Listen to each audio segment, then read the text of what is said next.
이 시간에 하나님께서 우리에게 주신 말씀은 시편 135편 1절부터 14절까지의 말씀입니다.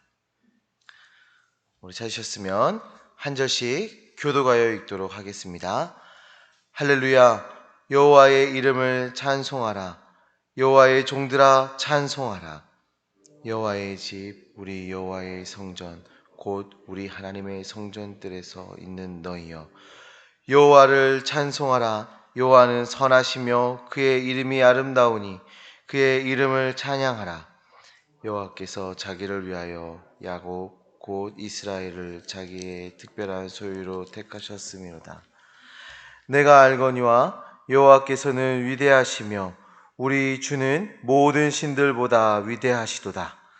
여호와께서 그가 기뻐하시는 모든 일을 천지와 바다와 모든 깊은 데서 다 행하셨도다. 안개를 땅 끝에서 일으키시며 비를 위하여 번개를 만드시며 바람을 그 곳간에서 내시는도다. 그가 애굽에 처음 난 자를 사람부터 짐승까지 치셨도다. 애굽이여, 여호와께서 내게 행한 표적들과 징조들을 바로와 그의 모든 신하들에게 보내셨도다. 그가 많은 나라를 치시고 강한 왕들을 죽이셨나니 곧 아모리인의 왕 시온과 바산 왕 옥과 가나안의 모든 국왕이로다. 그들이 땅을 기업으로 주시되 자기 백성 이스라엘에게 기업으로 주셨도다. 여호와여, 주의 이름이 영원하시나이다. 여호와여, 주를 기념함이 대대에 이르리이다. 여호와께서 자기 백성을 판단하시며 그의 종들로 말미암아 위로를 받으시로다. 아멘. 오늘 읽은 우리 시편 135편의 말씀은 1절 처음에 할렐루야로 시작하고 마지막 절 21절의 말씀을 보시면 할렐루야로 마치고 있습니다. 하나님을 찬양합니다 라는 이 할렐루야라는 고백으로 맨 처음과 맨 마지막을 고백하면서 이 찬양의 시임을 확실하게, 너무나도 분명하게 이야기하고 있는 것이죠. 그러면 누가 이 하나님을 찬양해야 한다 말하고 있습니까? 우리 1절, 2절 말씀 보시면 1절에 여호와의 종들아, 그리고 2절에 또 성전들에 서 있는 너희여 라고 말하면서 이 찬양하는 자들이 누구인지를 보여주고 있습니다. 하나님의 백성들이 하나님을 찬양해야 한다 말하죠. 그러니까 요즘 말로 하면 우리 성도들이 하나님을 찬양하는 것입니다. 하나님을 알지 못하는 그냥 저 세상에 저 사람들이 하나님을 찬양하는 것이 아니라 하나님의 은혜를 누리고 하나님을 알고 하나님을 구주로 섬기는 우리가 하나님을 찬양해야 한다는 것입니다. 하나님의 은혜를 경험하고 하나님의 은혜를 입은 자들은 마땅히 하나님을 찬양해야 합니다. 하나님을 경배해야 합니다. 성도가 하나님을 찬양해야 하는 이유를 이제 오늘 본문에서 하나하나 설명해 주고 있는데요. 그 첫 번째로는 하나님은 선하시고 아름다우시기 때문에 우리 성도들은 하나님을 찬양해야 합니다. 그 선하심의 근거를 이 4절에서 설명해 주고 있는데요. 우리 4절의 말씀을 보시면 그 선하심의 근거는 이스라엘을 자기 백성으로 삼아주셨기 때문이다 라고 말하고 있습니다.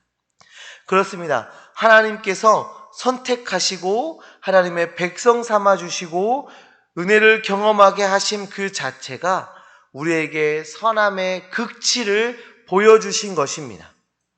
비록 우리가 지금 건강이 좀 약하고 코로나 때문에 어려움을 겪고 있고 경제적으로 힘들어하고 있고 여전히 우리가 그런 어려움 가운데 있을지라도 우리가 하나님을 찬양하고 하나님을 기뻐할 수 있는 이유는 하나님께서 우리를 하나님의 백성으로 하나님의 자녀로 삼아주셨기 때문입니다. 우리에게 구원의 은혜를 고백할 수 있게 하셨기 때문입니다. 성도님들, 우리를 구원하신 그 하나님을 기억하시고 그 하나님께 찬양하는 주님의 자녀들 되시기를 간절히 소망합니다. 어려움 중에서도 하나님께 기도할 수 있고 우리가 고통 중에서도, 아픔 가운데에서도, 절망 가운데에서도 하나님 앞에 나와 기도할 수 있는 이것 자체가 하나님은 찬양받기 합당하신 분이심을 보여주고 있는 것입니다. 두 번째로 하나님을 찬양해야 하는 이유는 창조주 하나님이시기 때문입니다.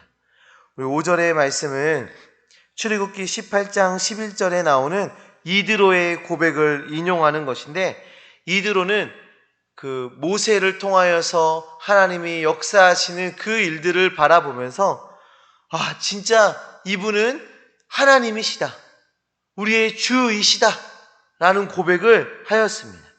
지금 그 이드로의 고백을 통하여서, 그 모세를 통하여 역사하시는 그것을 보면서 하나님을 인정하게 되는 그 고백을 인용하면서 지금은 성도들과 온 교회가 이드로처럼 하나님을 위대하신 우리 주로 고백해야 한다는 것을 지금 이야기하고 있습니다. 그리고 그 찬양의 근거들을 6절, 7절에서 이야기하고 있는데요. 그 6절에 하늘과 땅, 또 깊은 바다에서 하나님의 뜻을 온전히 이루셨다 이야기하고, 7절의 말씀을 보시면 천지와 또 이 바다에서 일어나는 그 현상들을 나열하고 있는데, 안개, 비, 번개, 바람이죠. 이 모든 것을 창조하시고 다스리시는 그 창조주 하나님, 그 이 땅의 모든 만물을 주관하시는 그 하나님을 고백하고 그 하나님을 찬양하고 있는 것입니다. 그런데 참 재미있는 고백이 나오는데, 7절 마지막에 보시면 그 곳간에서 내시는도다 라고 고백하고 있어요. 하나님께서 창조하신 이 모든 자연 현상들을 그때그때의 필요에 따라 꺼내고 사용하는 하나님의 모습을 지금 고백하고 있는 것입니다. 마치 우리가 그 방의 창고 안에 여러 가지 짐들을 넣어놨다가 그때그때 필요할 때 꺼내서 쓰는, 겨울 내에 선풍기를 창고 안에 넣어놨다가 더우니까 바람이 필요하다 해서 선풍기를 꺼내 쓰듯, 지금 우리 하나님께서 이 모든 자연 현상들을 하나님의 곳간에서 그때그때 꺼내 쓰시는 겁니다. 홍해를 가르실 때 바람을 사용하셨던 것처럼, 시내 산에 임하실 때에 번갯불 가운데 임하셨던 것처럼 그때그때 자유롭게 사용하시는 그 하나님을 지금 고백하고 있는 것이죠. 천지를 만드시고 다스리시는 능력의 하나님을 찬양하는 것입니다. 요즘 같은 세상에 참 위로가 되는 말씀이지 않습니까? 바이러스와 날씨, 환경, 이 모든 것을 주관하실 수 있는 하나님, 그 모든 것의 주관자 되시는 그 하나님, 우리가 그 하나님을 찬양하고 그분을 의지해야 한다는 것입니다. 하나님을 찬양하며, 창조주 하나님을 찬양하며 모든 것의 주관자 되시는 하나님을 의지하는 주의 백성들 되시기를 축원합니다. 그리고 세 번째입니다. 역사의 주관자 되시는 하나님을 찬양해야 합니다. 이 8절 9절의 말씀을 보시면 출애굽 당시의 이야기가 나오고 있어요. 그리고 10절 12절의 말씀을 보시면 가나안 땅을 정복할 때 그 이야기들이 이제 이어져 나오고 있는데요. 지금까지 이스라엘이 걸어온 모든 역사 가운데 단 한순간도 하나님께서 역사하지 않으셨던 순간이 없음을 고백하고 있는 겁니다. 올해가 우리 세순교회 50주년이잖아요. 참 우리가 이 50주년을 맞이하면서 그 50년 동안에 이 교회를 지키시고 보호하시고 또 우리에게 은혜 베풀어 주셨던 그 하나님을 기억하고 기념하는 한 해로 우리가 시작을 하였습니다. 또한 우리 각자의 인생을 또 돌아보시면 우리의 인생 가운데 은혜가 아닌 것이 없지 않습니까? 모든 것이 하나님의 은혜였고 하나님의 사랑이 가득했다라는 것을 우리가 이제 알 수가 있는데요. 우리의 모든 삶과 우리의 교회의 모든 시간 가운데 하나님께서 안 계셨던 순간이 없었습니다. 모든 순간 하나님께서 함께 하셨고 우리와 동행하셨고 우리를 위로하셨고 보호하셨습니다. 우리는 그 모든 역사를 이끄시고 만들어 가시는 그 하나님을 찬양하며 그 하나님께 경배해야 합니다.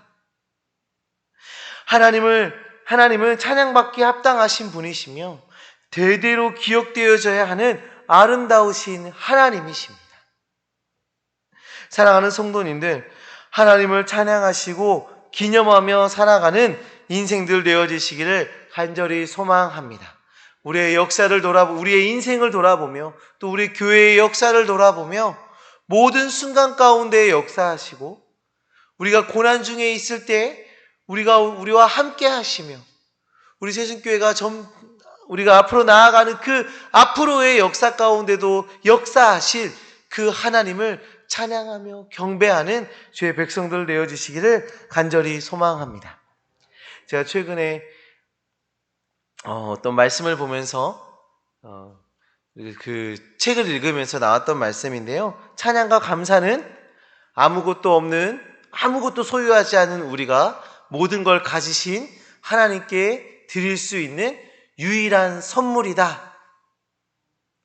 아무것도 없는 우리가 모든 걸 가지신 하나님께 드릴 수 있는 유일한 선물, 찬양과 감사입니다. 하나님께 이 선물을 드리며 살아가는 주의 백성들 되어지시기를 간절히 소망합니다. 나뿐만 아니라 우리 후손들에게도 그 하나님을 전수하시고 함께 예배하는 믿음의 가문 되시기를 간절히 소망합니다. 기도하겠습니다.